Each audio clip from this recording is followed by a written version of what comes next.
Mtella mill-Kunsill Nazzjonali tal-Ktieb. Sa fl-aħħar qed nerġgħu nkunu flimkien mingħajr restrizzjoni jew maskri id-tbissim dis-sena żgur mhux se jintilef. Din hija r-raba edizzjoni ta' dan il-konkors li jippremja l-aħjar 3 poeżiji bil-Malti. Imresqa anonimament quddiem l-aġġudikaturi, waħda minn dawk id-drabi rari fejn ir-reputazzjoni ma tinfilsax ruħha u veru.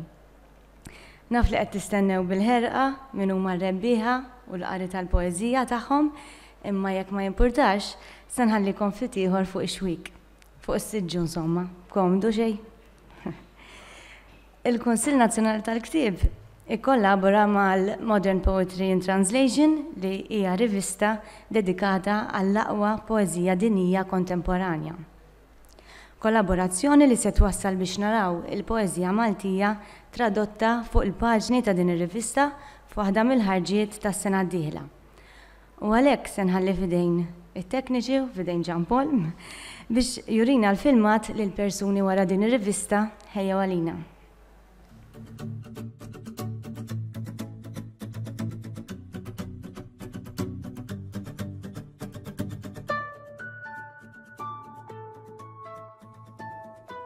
Hi, my name is Kairani Baroka, and I'm the editor of Modern Poetry in Translation magazine. I'm an Indonesian woman with short black hair, stud earrings, red lipstick. I'm wearing a black and white patterned dress, and I'm sitting in front of a bookshelf full of books. So Modern Poetry in Translation magazine, or MPT, was founded by the poets Ted Hughes and Daniel Weisbord in 1965. We publish poetry from around the world in English language translation, and we've grown to a worldwide community of poets, translators, and artists. Alongside the magazine, we work to celebrate poetry in translation through our website, podcasts, translators in residence, etc. There's a real ethos of openness and community that informs the magazine, I'm very happy to say. Each issue features a spotlight on a particular language, community, or theme. Some examples of recent spotlights include The Fingers of Our Soul, The Body's Focus. I'm just holding up each magazine cover as I say them. The previous song, Focus on Somali Poetry. And, most recently, Wrap It in Banana Leaves, The Food Focus. For our second issue of 2023, we are delighted to be working with the National Book Council of Malta to produce a spotlight issue on Maltese poetry. A bit about the process: early in 2023, an open call will go up on the MPT website that will be open to anyone to submit. And we're looking for everything from the classics to brand new work and everything in between, written in all the languages of Malta. As editor, I'll decide which work we feature, and the issue will then be published in late June or early July. MPT has a worldwide audience, and we think this will be a great opportunity for Maltese translators and writers to make their work known more widely in the various Anglophone worlds. We're very grateful to and excited to be working with the National Book Council of Malta to produce the Spotlight issue. We're also grateful to Arts Council England for their ongoing support of our work. And we're very grateful to both that editorial independence is a real feature of this collaboration. To learn more about MPT, please visit www.modernpoetryintranslation.com and follow us on social media at MPT Magazine. We look forward to receiving your submissions when the call opens and to learning all about the wealth of Maltese poetry.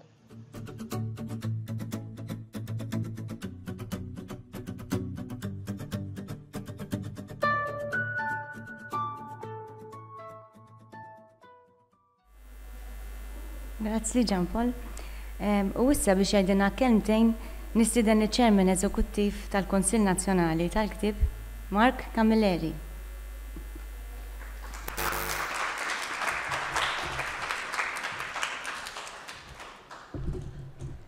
Mela, minix min jafni jew dran insomma minix wieħed inħobb diskorsi twali ġifieri serħu raskom li msindu xi 5 minuti jew 10, però ħanifoka fuq l-essenzjali. Dawn l-avvenimenti jogħġbuni ħafna lili. Min jafni jikteb romanzi polizeski, però ironikament jiena bdejt fis-96 bil-poeżija. Niftakar minn kien fil-sixth form dak iż-żmien kien hemm l-analiżi, il-magazzin. Kulħadd kien ikun ħerqan biex il-poeżija tiegħu tidher fl-analiżi, insomma. U kont iħarbex xi 4 poeżiji, insomma, ma kienx xi granché dak iż-żmien. Però minn hemm bdejt.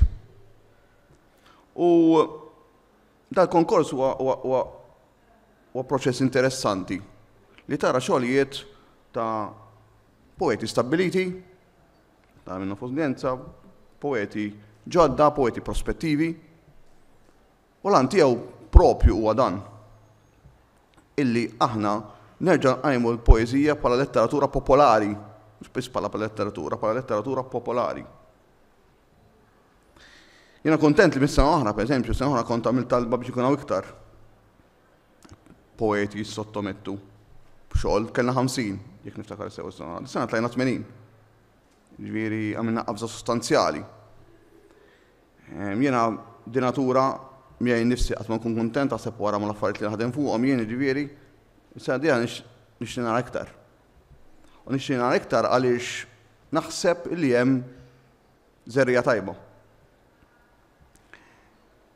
U il-kollaborazzjoni li ħajkonna mal-Modern Poetry Translation li tidħol feles preċiża mal-filosofija tal-Kunsill illi nikkollaboraw, li maħniex gżira weħedna, dik hija filosofija antikwata li ma tagħmel sens fid-dinja tal-lum, u li nikbru. U nikbru mhux biss f'pajjiżna ma anke barra minn pajjiżna. U il-Modern Poetry Translation hija rivista rinomata, mifruxa l-Ingilterra, ġifieri diħa tagħti leħen miġdijt neġenejt lil dawk il-poeti stabiliti, prospettivi u ġodda li hawn li kapaċi kollhom xogħlijiet sottomessi ta' livell. Ħaġa nixtieq ningrazzja lil kull min ħasem. Waħda mill-affarijiet li jogħġbuni f'dal konkorsi huma l-anonimat tagħhom. Il-fatt li tuża nom diplom. Kun hemm nom diplom interessanti, nom diplom ġenjali, tara nom diplom li jġibulek mis-sima, u dik xi ħaġa vera toġobni nkun qed narahom deħlin in-nom diplom su nimdenejta interessanti u fil-kaxxi tal-ittri insomma. Nixtieq ningrazzja wkoll li 3 ġurati, naħseb kellna ġurija ta' kalibru lis-sena. Ningrazzja l-Professur Norbert Buġejja, ningrazzja lil Glenn Kalleja, ningrazzja lil Rena Balzan tal-kontribut tagħhom biex wasalna saw. U nerġa' nħeġġeġ u nerġa' ngħid illi il-poeżija tesprimi s-sentimenti tal-bniedem fi kwalunkwe forma, sentiment politiku, sentiment dwar l-ambjent. U x'inhu? U joqgħodda illi għandna nħadnu, issa vera li hawn il-mit illi l-poeżija ma tbiekx, però m'għandix għalfejn għax ngħidu l-poeżija ma tbiekx allura jiena ma niktibx. Jiena rari nħobb inċedi l-armi qabel nibda nikra ma nagħmlu xejn. Jiġifieri jekk xejn għandha tkun sejħa biex is-sena dieħla niġi hawn ngħid ara, għamilna pass ieħor il quddiem. Issa kux pasta nemmna pasta ġgant dak irridu narawh, però rridu naslu hemm. Jiġifieri xi ħaġa illi nisħaq ħafna fuqha u l-Kunsill ħajqa jaħdem f'din id-direzzjoni għaliex aħna l-lingwa Maltija rridu nxettluha iktar.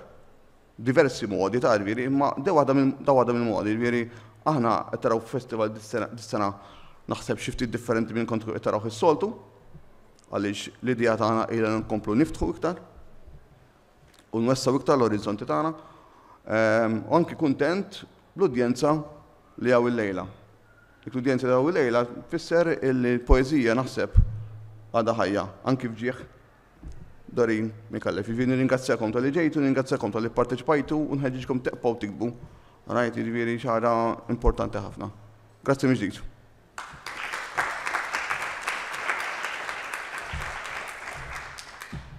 Grazzi, Sur Mark.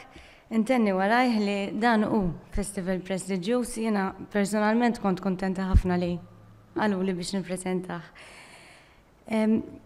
Il-konkors hu miftuħ għal poeti ta' kull età u jippremja poeżiji oriġinali ta' mhux aktar minn 36 vers li qatt ma ġew ippubblikati qabel.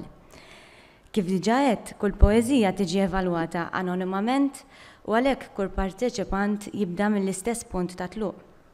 Kellna ħafna pseudonomi interessanti kif qal is-Sur Mark Camilleri, pereżempju, mhux se nikxfu xejn. F'dal-konkors prestiġjuż il-konkurrenza tagħkom hija waħda inkredibbli, fil-fatt kellna 30 poeżija iżjed mis-sena l-oħra. L-aġġudikanti Prof. Srena Balzan, Prof. Norbert Buġejja u Sur Glenn Kallejja kellhom 80 poeżija x'jevalwaw. Fisem il-Kunsill Nazzjonali tal-Ktieb nirringrazzjahom. U la semmejna s-sena li għaddiet ta' min nistiednu ir-rebbieħ tas-sena l-oħra biex jaqsam il-poeżija rebbieħa tiegħu. Karmel Xikluna. Emmu.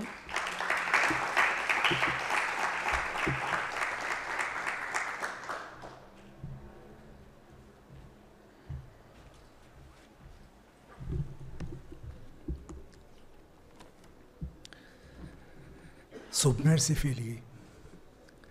Ma fadalx xi ngħid l-atfal bdew jerqu. Kont hemm u rajt il-bżieżaq fuq il-baħar. Kienu bosta l-profeti li ħabrunna. Mewġ qalil se jobrom, għalmu żżar jomu. L-aqwa ġenitur ma jsibx tarf dan l-ilma. Għax kont hemm, kont naf, ġenitur, ifmuni. Issa l-oliet niżlu taħt l-ilma mqalleb. Inut li nibqgħu fuq il-font intambru. Kondoljanzi l-daw l-ommijiet blaħtija. Kondoljanzi l-kull missier li ma tallimx. Is-sinjali tal-qilla ta' traċedja ta' forza akbar minna u ħażina li kienet ilha riesqa f'dawn inħawi. Jonqosni mur f'kamri ta' nitfil-lampa. Il-kutri l-bojot li saħnu nitwi. Niġborġu borza kbira l-ġugarelli. Minflok binti mpinġi stampa bil-win jgħidu.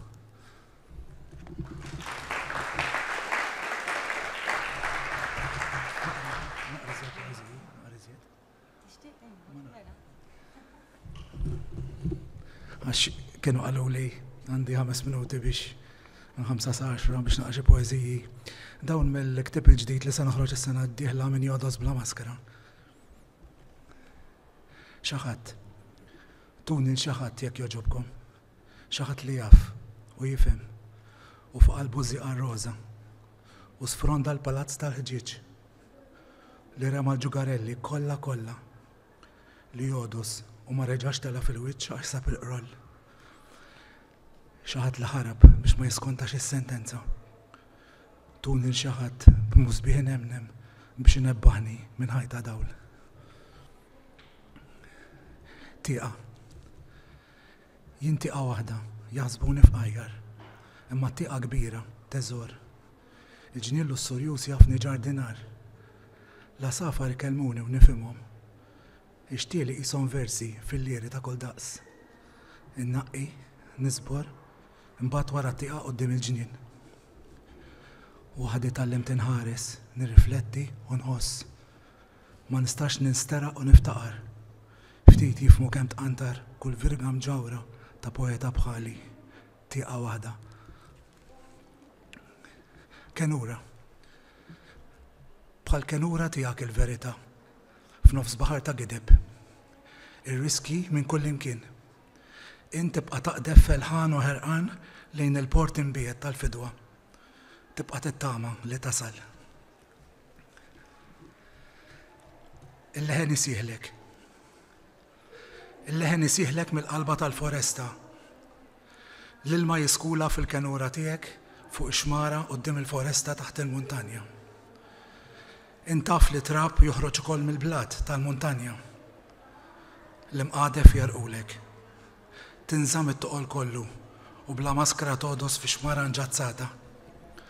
Ġewwa nett mill-qalba tal-foresta fejn hemm ruqa wiesa bla siġar uħdura, il-leħen jerġa' jsieħlek. Mill-ġnien. Konna żgħar u boloħ. Ma konniex nafu x'inhu niket u dejjem tħakna. Stennejna kollox mill-eżistenza tagħna. Qatt ma kellna uġigħ fil-font inawwar. Ma kenniex il-lussurja li ngħixu bla tama. Kenna wisq fiduċja fil-bniedem, għalhekk poġġejnih fuq il-pedestal tal-Alla. Għalhekk xuftejnat waħdu dakinhar. Għalhekk tajt il-frotta newiltieli gdimta fl-estażi tal-mument u nfetaħ l-abbiż taħt riġlejna. Għalhekk kotorna ħesrim jien u int, skantati bla mistenni mitlufin f'dawran jistordi, etern, bil-kundanna tinżel dritta fuq rasna bħal mannara.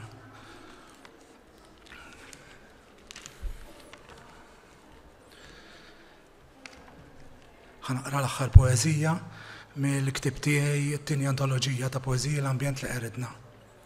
Bħalissa qiegħed fl-istent ta' Horizons Merit jixtrih. Se nsifru fart li qatt ma żorna.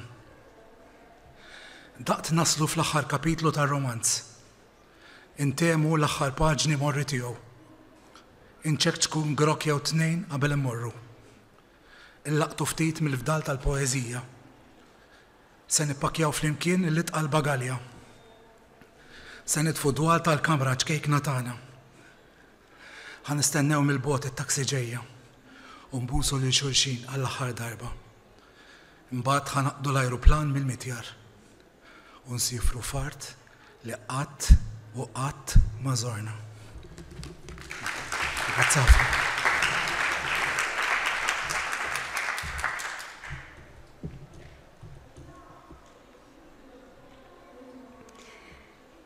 Grazzi Carmel u proset. Għanna premju imsemmi għal Dorin Mikallef u għalek biex jiraq li naqralkom żewġ poeżiji ta' din il-poeta. Mikallef kitbet fi żmien li skont il-biografija miġbura minn tanti, l-attitudni komuni kienet li l-arti tan-nisa kienet ta' livell baxx jew frivola, jew x'aktarx it-tnejn. U l-nisa m'għandhomx jaspiraw li jiddedikaw ruhom kompletament għal kwalinkwe tip ta' arti, għaliex dan ixekkel l-obbligi matrimonjali u materni konvenzjonali tagħhom. Mikallef ħadmet u għexet f'dan l-ambjent ta' skoraġġiment. Ħanibda bil-poeżija li jisimha Dal-ġranet twal mingħajrek, Filip. Hemm stilla żgħira mċajpra u biċċa qamar isfar. Il-karozza wara l-bib fejn int moħbi fis-silenzju. Għaddew id-9 snin u l-kurċifiss baqa' stirat fuq il-ħajt bla tweġiba. Il-lejla indom kullana, kull stallet li qlajt ġo qalbi. Il-lejla qamar ġdid u suppost id-demm jieqaf aqattar. Nimxi miegħek fuq it-trab u fuq il-ġebel flimkien ma' oħrajn morna bħal mos għall-kongregazzjoni. Fl-istasi ta' ċwieċ tlajt immiss is-sema għax kelli lilek fuq il-lemin. I'll be coming home. Wait for me. Int il-ħallil tisraq bil-mod il-ġawar zverġnati li noqgħod indom jien taħt is-siġar ta' żebbuġ. Għaddew id-9 snin u l-lejla jitla l-qamar. L-ewwel qamar ġdid u l-ewwel minotieri. L-ewwel ċelloli differenti, kometi, ġodda, f'dal-baħ jistenna l-bidu, f'dax-xejn jistenna tmiem, f'dal-vojt jistenna lilek. Inħalli fidejkom biex tikkonkludu jekk din il-poeżija ta' Dorin Mikallef ix frivola jew le. Ħanaqralkom it-tieni waħda. Irrid inkun waħdi biex nibki u int ma tismanix. U għajnejk iħarsu lejja bħal fanali tal-ġenna. Mill-ġenna jagħmlu li kuraġġ. Nara wiċċek qaddis f'kull kantuniera, b'din l-agonija tal-moħħ di dbatija mentali. Darba tkellimna fuqek u ħabbejtek. Inkellmek bis-serq tal-għajnejn għax ħajjitna maġla ħafna u l-ħin ikkalkolat. M'hemmx tama li nista' nwassallek ruħi jekk mhux bil-pinna tiżellaq blinka ta' dmuħ magħsur minn qalbi kibja. Wara l-bib inħabbatlek u nibża. Din qalbi tirtot kemm saret li żgħira u inti taf u tifhimni. Bajnejk tajdli ħafna, għajnejk l-istilel tas-sewwa li fihom miktub il-ħsieb talla. U Alla jaf jenqeda bik biex xtara ruħi u kaxkarni tul l-oqsma tad-dinja minn ġbart ħafna erf u ħafna sigrieti u ħafna verità. U sfajt arwena fl-irjieħ u fil-qilla tax-xemx għal-ħars tal-għajnejn u ħadd ma beka miegħi. Sakemm rawni għajnejk u bkejt jien u tbiddilt u mbagħad għedlek u inti lqajtni. Wiċċek qaddis narah f'kull kantuniera u nibki. Irrid inkun waħdi biex nibki u int ma tismanix iżda taf. U immut qablek, darba għetlu lill-Kristu għalaq li għajnejja qabel jintfew il-fanali tal-ġenna u rajtu jitbissem fil-ħolm tal-mewġ tal-qiegħ fil-qiegħ ta' qalbi u fimt. U għamil dak li qalt li qalbi u l-fanali tal-ġenna ma ntfewx, sakemm qiegħda ngħix ma ntfewx. Mbagħad libbistek salib Eġizzjan mill-ħaġra prezzjuża tal-Indja u stennejt it-tibdil u t-tibdil ġara fuqi u bkejt. Bidmuħ talla fit-triq tal-ħelsien nara wiċċek qaddis u nitkaxkar mal-art arkubtejja. Arkubtejja mbenġlin bil-penitenza għalik u għal-wiċċek qaddis. Irrid inkun waħdi biex nibki. Bħal dakinhar li tbaxxa d-dawl mill-fanali tal-ġenna u għaddejt il-lejl tan-nar, għaddejt il-vjaġġ ta' dlam u qabduni nirtot nikdem xuftejja u rrid tinferi ġismi nitħabbat mal-ħajt 3 darbiet għax int kont bati mas-seb ta' 13. Imxejt it-triq tal-ħniena noħlom bik bħal-bieraħ u rajtek qaddis. Ma tibkix bloġieħ, ibikki lili. U rrid inkun waħdi biex nibki. Rrid inkun waħdi u inti taf. U ħallejtni imbuslek idejk. Grazzi.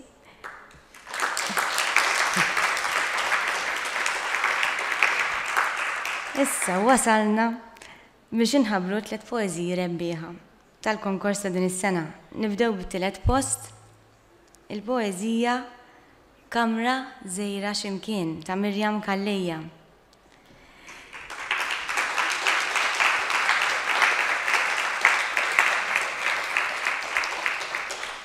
Mirjam Kallejja tinsab imsifra u għalhekk se naqralkom il-poeżija tagħha jiena.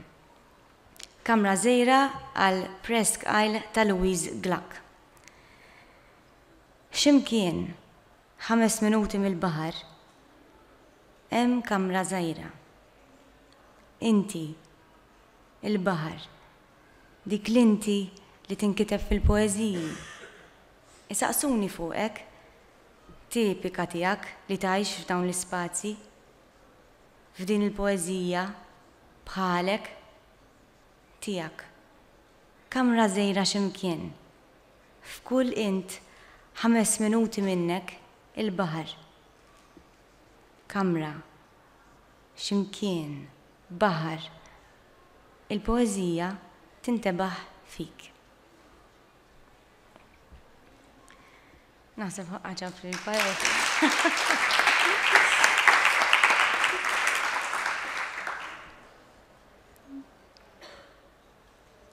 Nitilgħu tarġoħra u ngħaddu għat-tieni post.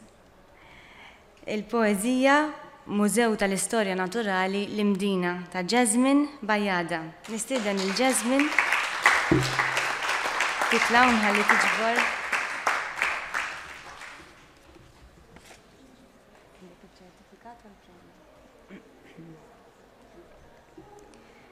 Nifraħlek Jasmine. Nistieden taqsam wara l-poeżija.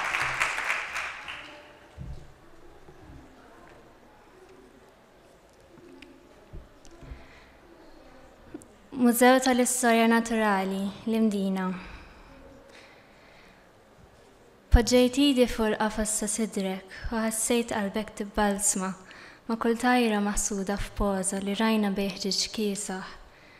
Rajna arpa fuq sok li ilu snin ma jduq ix-xita u garnija t-tir ta' xmux artifiċjali f'sema simulakru. Is-silenzju tiegħi rajtu għax kien kompliċi ma' tagħhom. Ma stajtx nwedek li xi darba tarhom imħabbla fil-frijej tal-arar u ma kellix il-kuraġġ ngħidlek dak li kont taf diġà dan mhumiex għasafar Maltin. Dik hija l-ewwel parti tal-poeżija twila li s-sottomettejt. Issa ħanaqra t-tieni u t-tielet parti.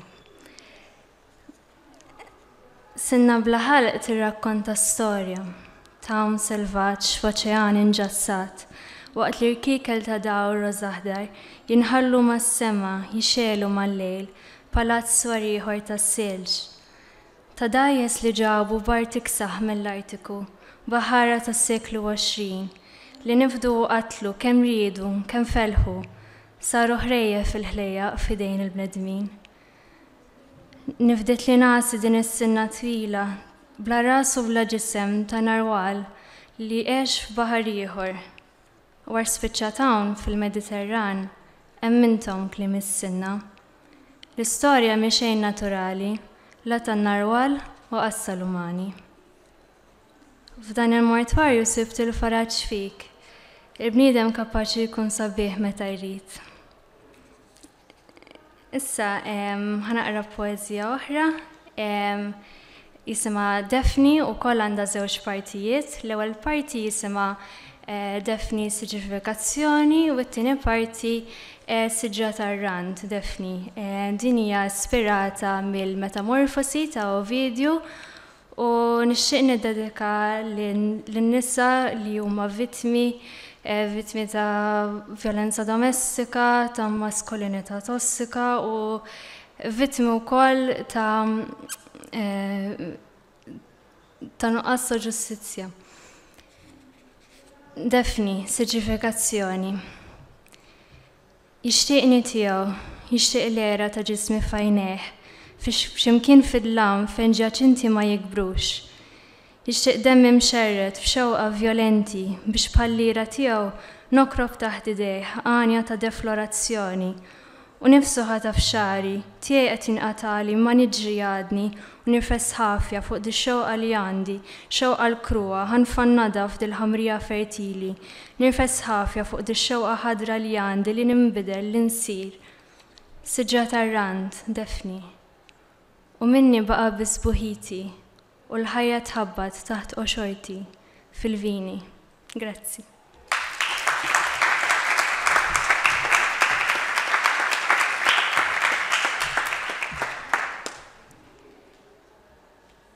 Issa ngħaddu għal-moment li jenna nistennew li nħabbru l-poeżija rebbieħa tal-konkors Dorin Mikallef. L-aġġudikanti jikkummentaw fuqha hekk, nikkwota l-Irena Balzan. L-oriġinalità f'din il-poeżija tinħass minn kif ġiet imqasma mal-medda tal-jum. B'kull strofa tikxef beraħ is-sentiment personali għall-aħħar tal-poeta u fl-istess waqt f'relazzjoni ma' xi wieħed mill-kotba ta' Dorin Mikallef. Skont Norbert Buġejja, dini poeżija maħsuba u mfassla b'mod li taqbad hiju seħħ l-istess forma skjonettata tal-frammenti tal-ħsieb huma u jseħħu. U Glenn Kalleja jgħidilna hekk.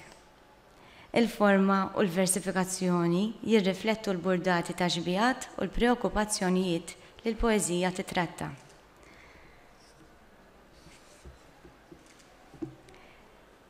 Il-poeżija rebbieħa hija fuq l-aġenda tal-Għajn ta' Dorin ta' Therese Paċ.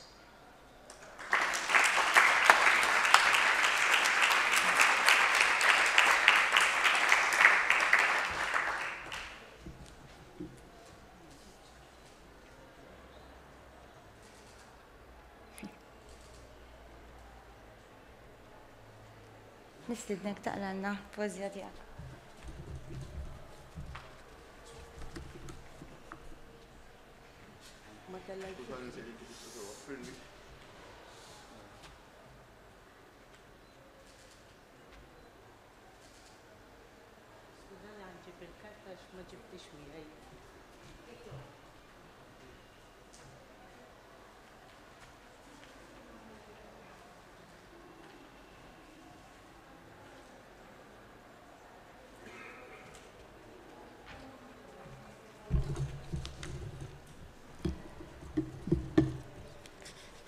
Fuq l-aġenda tal-Għajn ta' Dorin. Filgħodu nittawa l-mittieqa, skolara nkeċċi r-resħa mit-triq tal-Empirew. Not li ħirsa tal-ġirien jirritornaw mill-iskariċ tal-lejl sfumin. Insellem li x-xemx tiela. Nintasab mal-mejda u ċimbwiċ mal-kafe silġ inferraw li l-lejl qabel sal-pajta naħa l-oħra. Bit waħda nteftef fil-ħuxlif ta' mħabti u bl-oħra nlaqqa trufijiet ta' tama.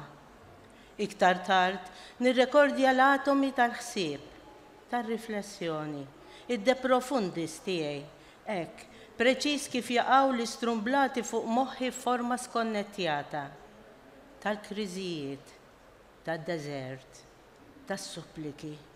F'nofsinhar ninej il-kirje, imperreċ għalajn kulħadd il-ħwejjeġ tal-angst tiegħi, l-imdensa tal-kaos, il-ħomor tar-rabja, is-suwed tal-imħabbiet falluti, tar-rifjut, tal-uġijat perenni.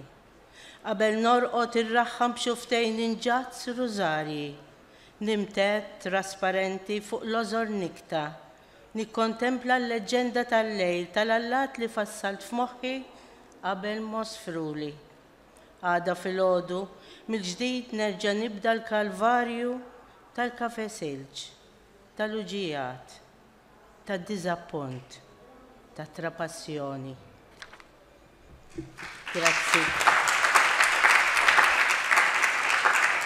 Jekk tippermettu li nġib il-ġiex poeżiji oħra biex inkun nista' naqrom.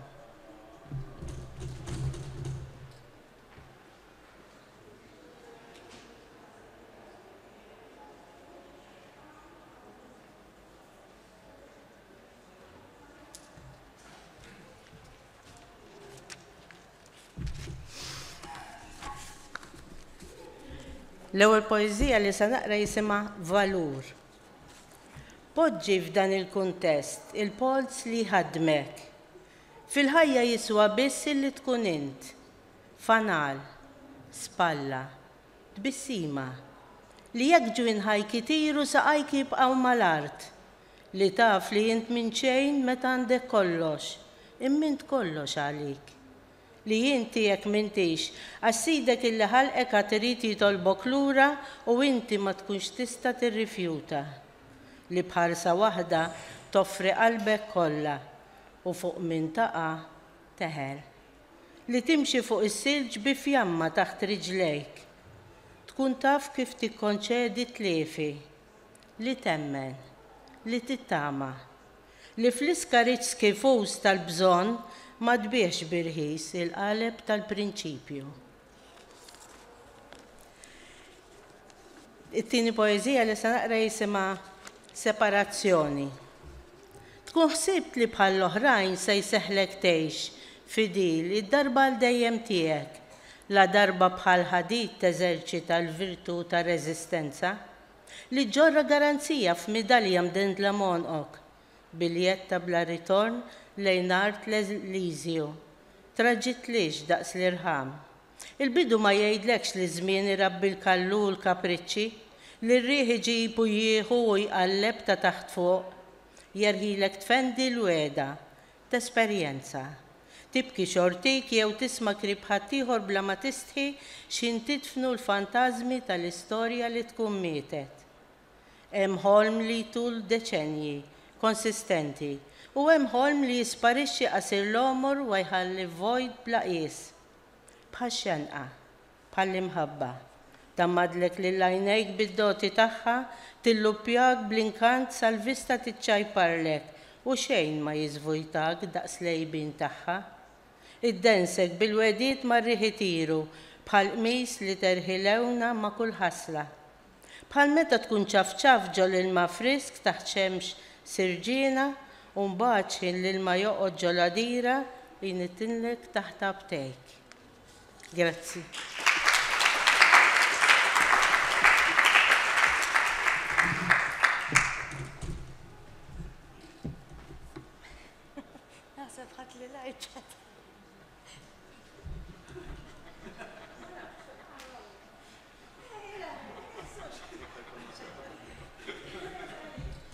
Ma kienx kontenta bil-premju, rida tiżjed.